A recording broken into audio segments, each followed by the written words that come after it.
you would watch over our county during this time of the year, that it will be safe under your guidance and under the sheltering of your wings. We ask this, and in advance, Lord, we just thank you.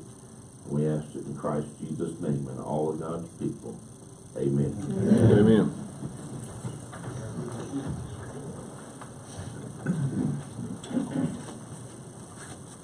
Attention, salute, pledge.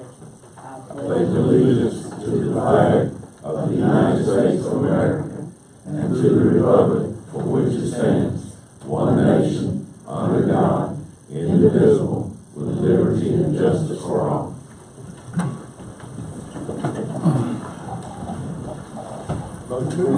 Before we do that, Mr. Smith, I got we'll get two items. 7C and 7B will be put on the next agenda, next meeting. And omit item number 3 for the next meeting. Yes, sir. Item 2.F. Yeah, that's right. 2.F. After the changes, approved. Okay. Okay. Got a second? On favor, aye. Opposed, no. Motion carries. Okay. Motion to approve consent item, Ms. Smith. I believe you made it a while ago, didn't you? I second. Dr. Banks seconded. Okay. Okay. Let's vote on it. On favor, aye. What? I didn't vote on it. Okay. Motion to approve consent items. Let's go to it again. Motion to approve after changes made. I second. Mr. Cardell, on favor, aye. Opposed, no. We delete those items.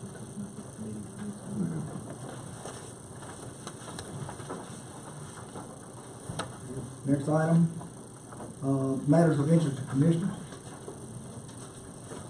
On November 4th, 2016, for our real estate appraisal. It was published on the P-Tax listserv that we have, and it was in the Bladen Journal and on the Bladen County website. And the bids were received November 22nd, and y'all had a list of all the ones that were received and were declined. We had 4 that we received. $18.75 per parcel was Gary Piner Appraisal Services. $30 per parcel was Pearson's Appraisal Services. $81.25 was estimated per parcel because they had data collection in it per day. And $55 per parcel was Vincent Valuations.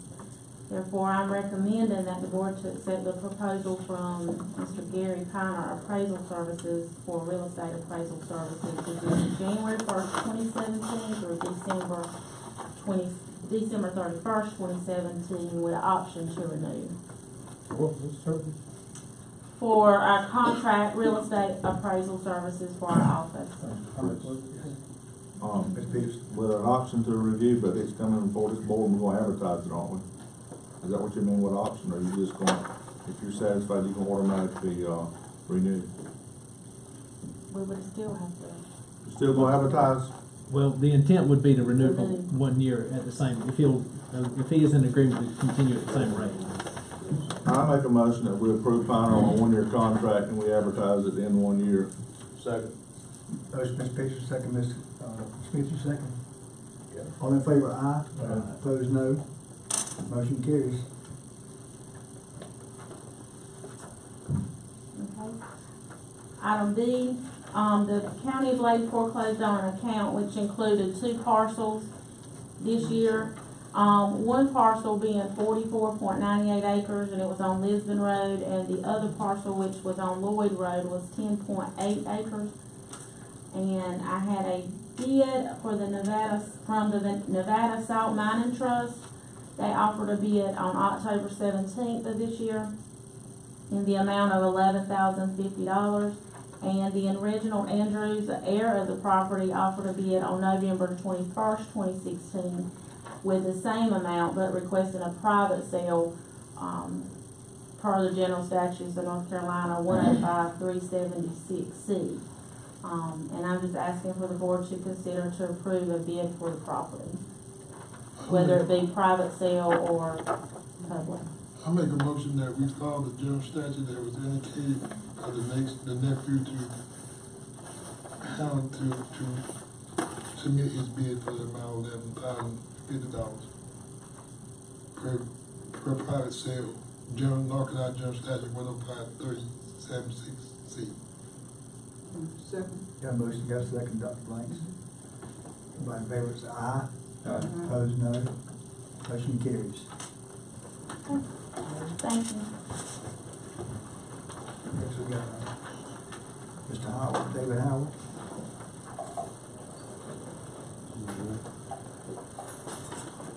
Sheila Raines, our communicable disease nurse, is going to give you the communicable disease update. Yes, sir. Good evening, how are y'all? Thank you. If y'all don't mind passing those down. I'm Sheila Raines, I'm the communicable disease nurse for Bladen County Health Department. And what I passed out in front of you now is just some statistics on the STDs and communicable diseases that we've had throughout this year, throughout the last year. It's broken down into categories and the percentage of things we looked at this year that have come through not only the health department, but the local doctor's offices, the hospitals, because they all report to us with communicable disease. I'll give you a chance to look at those. We haven't had any new cases of HIV this year, and I believe we've had one syphilis, so that's, the syphilis numbers have come down for at least the county for this year. Overall, in North Carolina, they're going up.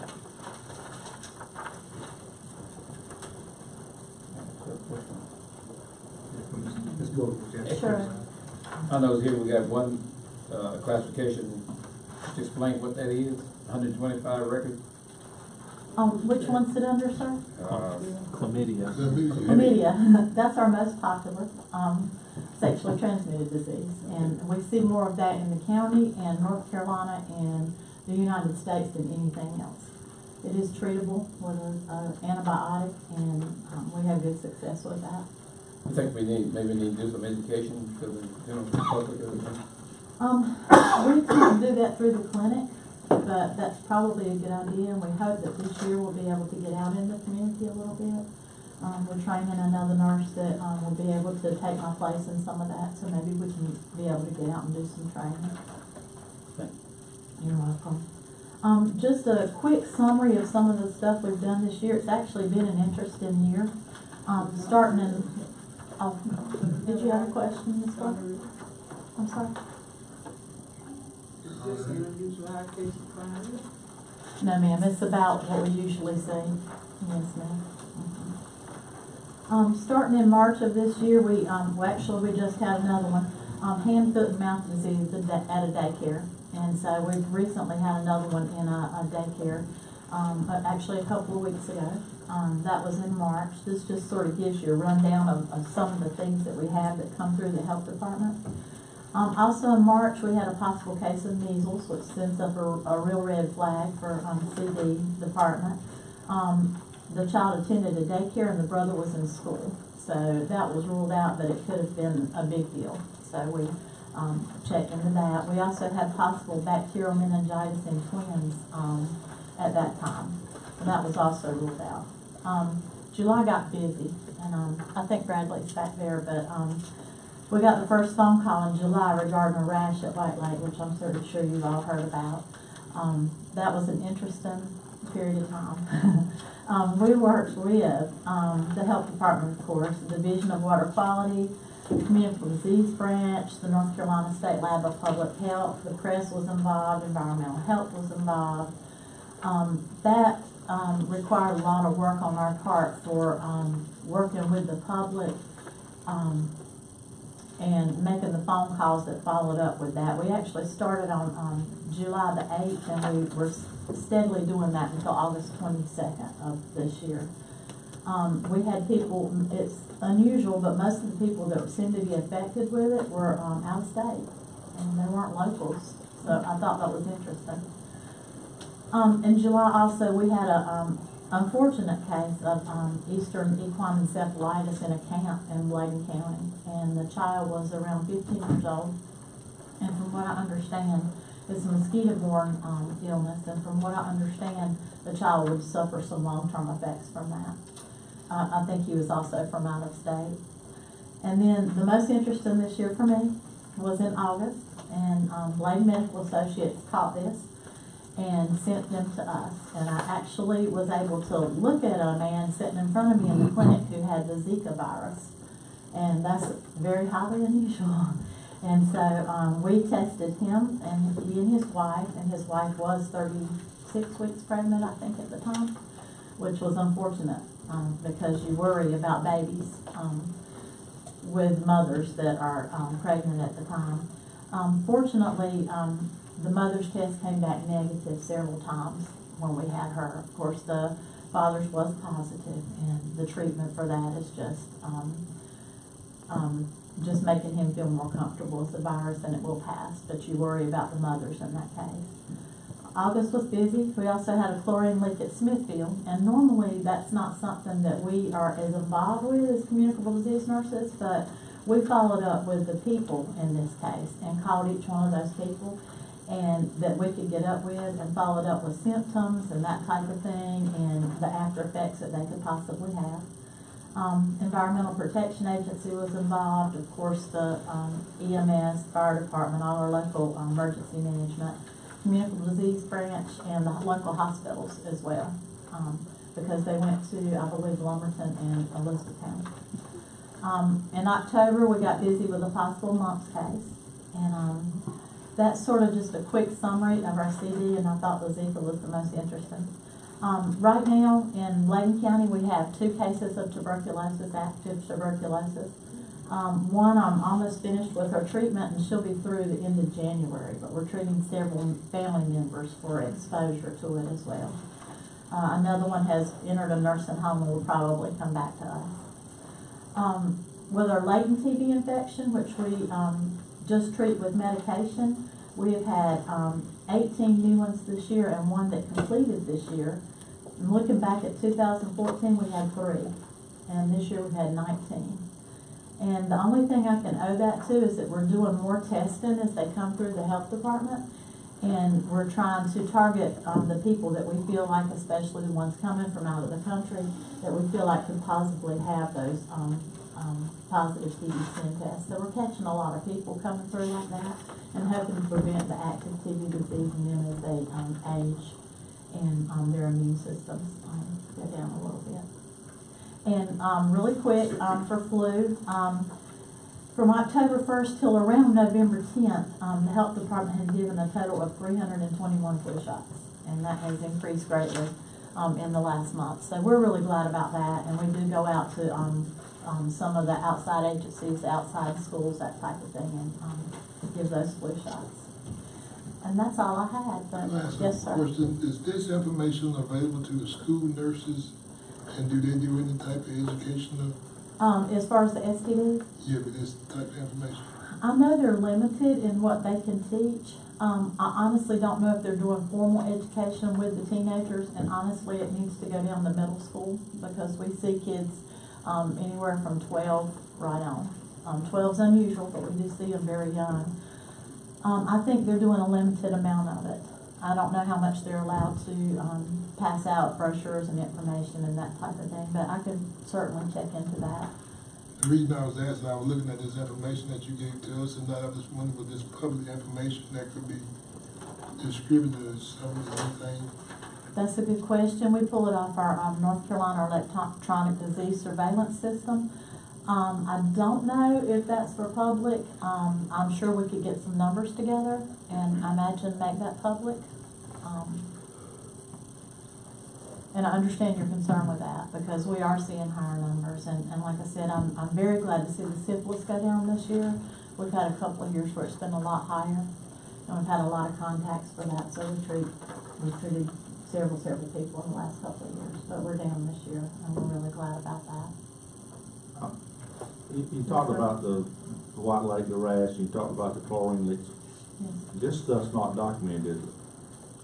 I mean, it's not on this sheet. There's a lot of stuff you talked about. Right, it's not on that sheet, it was just a matter of interest that I was going back and looking at. I can certainly get you copies of that if you're interested in it. Well, I think that would give us a better snapshot of Sure. what's going on. Sure. And just for me, if we could do, maybe at last year's numbers compared to this year's, Gotcha. that would help us because we're not involved in, I speak for myself. I don't Right. have all the medical and the health terms and knowledge that I should Right. have, so Exactly. it would help me to understand it a little bit better. I can certainly get you that. We keep up with the numbers Yeah. on a constant basis, so I can definitely get you that. And I will jot that down right now. Thank Yes, you. sir. Were there any more questions? Okay, thank y'all for your time. Okay. On item 8, Boundary Board appointments. Talk to me. 7B. 7B. Some people admitted that. Yeah. No, 7B is not omitted. C and D. C C and D. were admitted. They was admitted. D was not omitted, it was Yes, C and D. 7C and 7B were admitted. Yes, it was. That's what I announced. But you- Mr. Chairman, if it could be, if it could, that was an oversight, and if it could be C and D, it was the two agreements with, Cape Fear Valley were the two intended items to be removed from the agenda. Which one's now? The two agreements with Cape Fear Valley, item C and item D. That's what I had down. Pulled that one out. So they need to re-motion that to take it up? Yeah, we can, re-motion. You have to ask the clerk to read the motion, I thought it was C and D. I don't report it as C and D. C and D, so it C and should, D. we'll go together. 7B. I served 7B and 7C.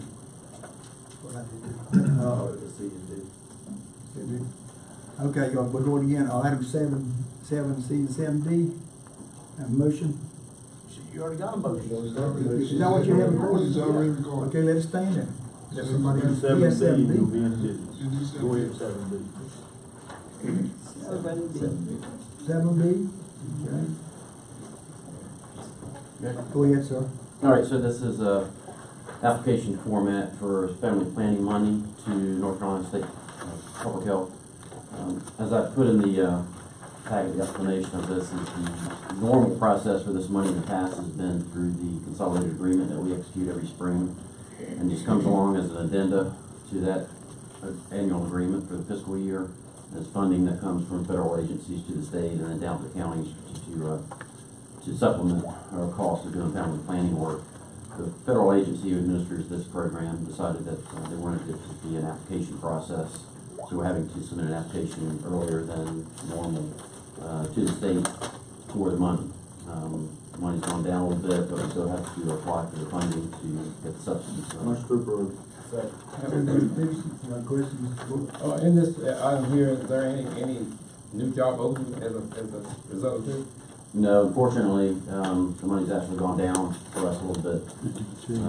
So versus last year and the year before. So nothing new. It's not new money, it's recurring money that we receive every year to supplement the work that we always do for family planning. Okay, thanks.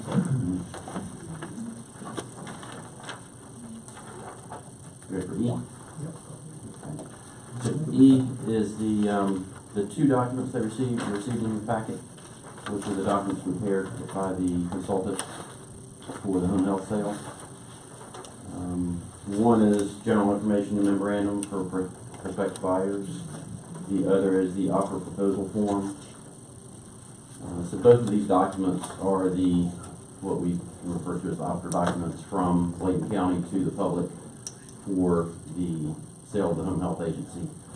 These will go to a list of 11 agencies that both include agencies that have already contacted us and made inquiries about home health, and also probably 5 or 6 others that we know may or may not be interested, who have already bought some agencies in the state. So one is more of a checklist, the offer proposal form, and the other has a lot of detail about the buyer obligations and seller obligations. and they're pretty lengthy, so I won't try to go through them all, but we have reviewed those, make sure everything was correct as far as the dates. And this is a little bit like listing a piece of property. We're listing a business. We're putting it out there, quote unquote, on the street for people to bring responses. And you'll notice the date on the offer proposal form indicates that we want responses no later than January 11th, which gives them about a month.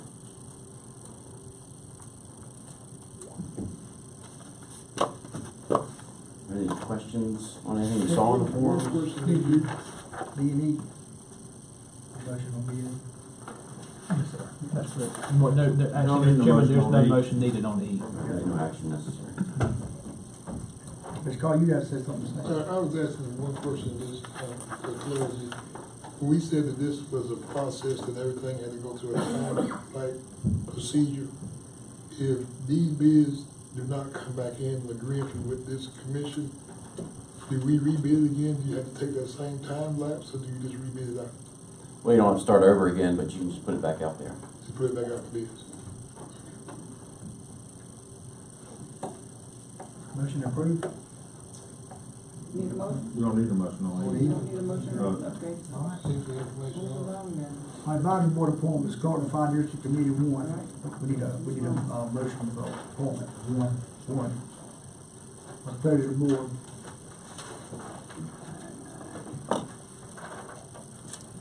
Motion table. Motion table, we got a second. Second. Mr. Smith, second. In favor, aye. Opposed, no. Motion tabled. On item 9, advisory board, there's a lot of 13 of them, 13 items for our next meeting. On the 19th, we're going to look at that carefully and come up with some good names for us, so there's a consideration of that meeting. On next on the agenda, item 10, Greg Martin, County Manager. Thank you, Mr. Chairman. I'd like to review the calendar with you for the months of December and January, and point out this Friday, December 9th, from 12 until 2, the sheriff will have his annual Christmas lunch, and that will be in the conference room at the sheriff's office, and you all are invited to attend that. On Saturday at 6 p.m., the Bladen County Fire Association will have its annual Christmas dinner, and that will be held at the FFA camp at White Lake this year. And you all are invited to that. If Mr. Bradley Kendall has requested to let us know, if you'll let him know this evening before you leave, if you'll be able to attend so they can have a good accurate head count. That's at 6 o'clock at the FFA camp. On Tuesday the 13th, at 8 a.m., the Bladen Community College Board of Trustees is having a breakfast meeting with the Board of Commissioners, and that will be in the auditorium at the community college. On Wednesday the 14th, from 11:30 until 2, the annual Employee Appreciation Luncheon will be held at the Powell Melvin building. On Friday the 16th, from 11 until 2, the Register of Deeds will have its annual Christmas chili lunch. The board is scheduled to meet on the 19th at 6:30, and offices are closed on the 23rd, 26th, and 27th in observance of the Christmas holiday. Moving over to January, offices are closed on Monday the 2nd in observance of the New Year's holiday. There will be a prayer service. Normally we have a prayer service the first Monday. It should be on Tuesday at 8 a.m. and the board meets on Tuesday the 3rd at 6:30 p.m. On Thursday and Friday, the 12th and 13th, the North Carolina Association of County Commissioners is having its annual or semi-annual, biannual, I guess, every 2 years, Legislative Goals Conference, and that will be held in Raleigh. Offices are closed on Monday the 16th in observance of the Martin Luther King Jr. birthday holiday, and also I know there's usually a parade here in Elizabethtown that day. Is that usually at 10 or 11? 11 o'clock, thank you. The board will meet on the 17th at 6:30 p.m. And then on Tuesday the 31st at 6 p.m. At the Southeastern, there will be the Southeastern Partnership annual meeting and that will be held at the Cape Fear Winery and Vineyard here in Elizabeth County. And Mr. Chairman, at this time, that's all I have. Thank you. Okay, I don't believe any correspondence. Anybody like to say something before members? Let's do adjourn. Adjourn, Mr. Peters. A second. Second, Mr. Cardell. Favor, aye.